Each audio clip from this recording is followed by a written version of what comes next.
Now on KGW News, demonstrators take over a Portland bridge as the nation marks 5 years since the death of George Floyd. Plus, the United States Coast Guard makes what it calls a heartbreaking decision in the search for a missing swimmer off the Washington coast. And in the face of budget cuts, one eviction services program is on the chopping block. We hear from the group running the project on why they say they're needed to prevent evictions. What an incredible start to the holiday weekend. Sunny skies and warm temperatures across the metro area. Here's a live look at City Fair along the waterfront from our Rose City Sky Camera. Thanks so much for joining us on this special edition of KGW News. I'm John Adams. Meteorologist Joe Ranieri along with us tonight to let us know how the rest of the weekend's going to look, Joe. Fantastic. And I'm trying to figure out what to do for my break. I was wondering if you want to go grab a burger and go on the Ferris wheel here about yes. 20, 25 minutes. Yes. Let's do it. And my point being, it's going to be a gorgeous night. And not just that, it's going to be a gorgeous weekend. There's one little hiccup that comes Monday morning. I'll get to that in a little bit. But I want to go out to the Oregon coast right now where we're looking at a temperature of 56 degrees in downtown Portland. We topped out at 80 degrees earlier this afternoon from our Pioneer Park building camera, 79 degrees at this hour. And we're going to be looking at very pleasant conditions heading into tomorrow. There'll be more of an onshore flow, so expect to see a little bit more of the cloud cover. It's kind of out there moving in through parts of southern Oregon right now. But again, we're not going to be really impacted by it in terms of precipitation. We will see cooler temperatures by a few degrees heading into tomorrow. So here we are. A little afternoon, we can kind of see some widespread clouds over the foothills of the mountains, but by late tomorrow night and into Monday morning, some showers will start to filter in. But rainfall amounts, John, are going to be very light. It's not going to be enough where you got to change any of your plans for Memorial Day. But again, we are going to be looking at a big warm up heading into the last week of May. I'll talk more about that in just a few minutes. All right, Joe, thank you. We'll see you then. We have an update tonight on a shooting incident near a Southwest Portland preschool that happened earlier this month. Portland police say the man shot by a security guard identified as 32-year-old Manuel Garza has died of his injuries. The guard was employed by the Gann preschool. The school told police the guard was threatening and assaulted in a nearby parking lot, and he defended himself with his firearm.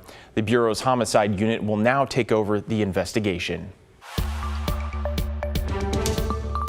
One thing we want today is we want some peace. What do we want? Peace. And what do we want it? Now. Demonstrators gathered and marched through Portland today to remember George Floyd.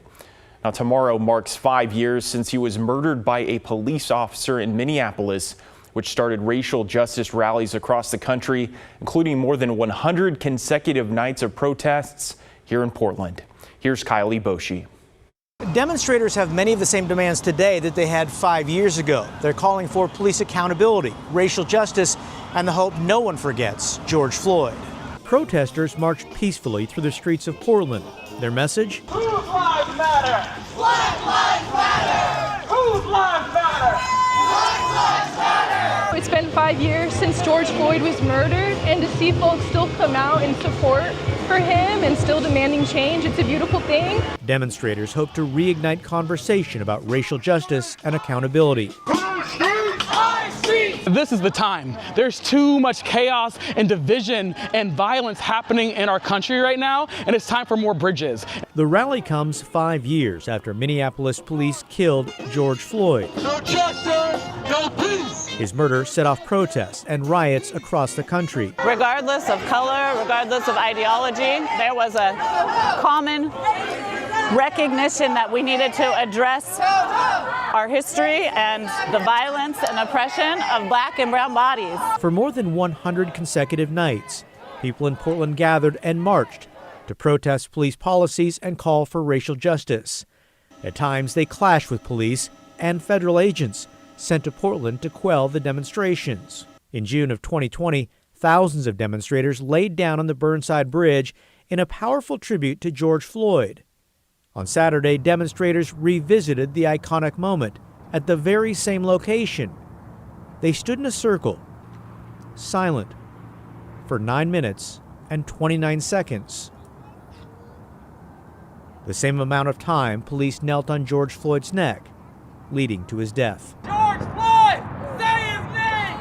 George Floyd! In addition to police reform, demonstrators called on local leaders and businesses to create greater opportunities for Portland's black community. Kyle Laboshi, KGW News. An alert now for people in South Salem. There's a power outage affecting more than 10,000 Portland General Electric customers. The cause is still under investigation. PGE says it expects the outage to last until around 8:30 tonight. The company also says there are also several traffic lights out in the area because of the outage, and they want to remind people to treat blinking lights as a four-way stop. The U.S. Coast Guard has suspended its search for a missing 15-year-old boy off the coast of Long Beach. The teen was swimming with two adults before sunset on Friday when they ran into some sort of trouble in the water about 100 yards from shore. Local crews on jet skis rescued both adults, but the 15-year-old has not been found. A Coast Guard helicopter from Astoria and a boat from Cape Disappointment continued the search for the 15-year-old before suspending rescue efforts at around 12:30 Saturday morning. A representative from the Coast Guard we spoke with earlier today explained the dangers you can encounter on the coast this time of year. You know, we have beautiful coast here in Washington and Oregon. Make sure you know about the currents and the waves. Those can really pull you out pretty fast. And you just want to always be ready and be prepared to deal with that sort of thing. Crews had to battle tough conditions during the rescue efforts, including intense waves, strong tides, and water temperatures in the mid-50s.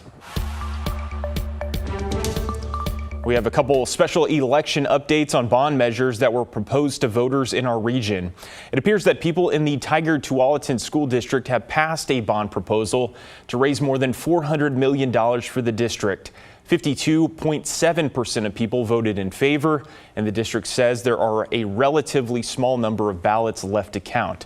The funds would go toward replacing a middle school, renovating elementary schools, and overall upgrades.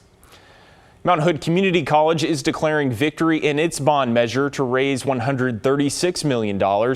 A much more narrow win. The yeses have it by about 131 votes.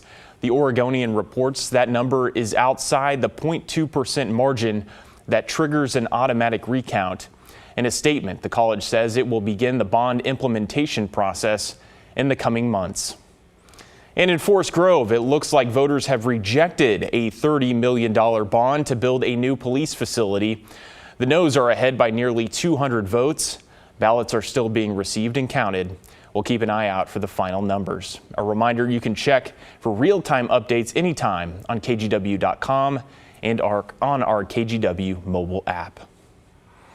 Councils and commissions across the Portland metro area continue to work on their budgets for the upcoming fiscal year. Leaders in Multnomah County propose various cuts to fill a $77 million shortfall. That includes getting rid of a program that provided legal services to people facing eviction. Alma McCarty spoke to the executive director of the Common Law Center about what's at stake. We need to keep the people that are in housing housed.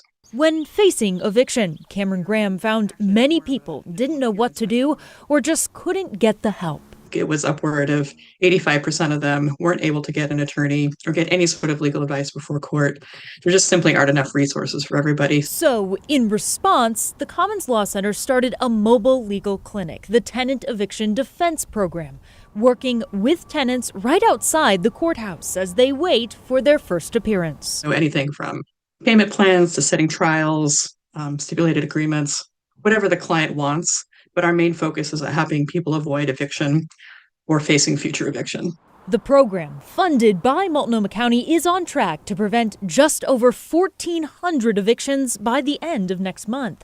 But after only a year, their funding could be pulled. The $580,000 completely funds our tenant eviction programs. So if we lose this funding, we lose the tenant eviction program. Graham said as much during a budget hearing earlier this week. The cost for us to help one person avoid eviction is $396 per person, not per hour.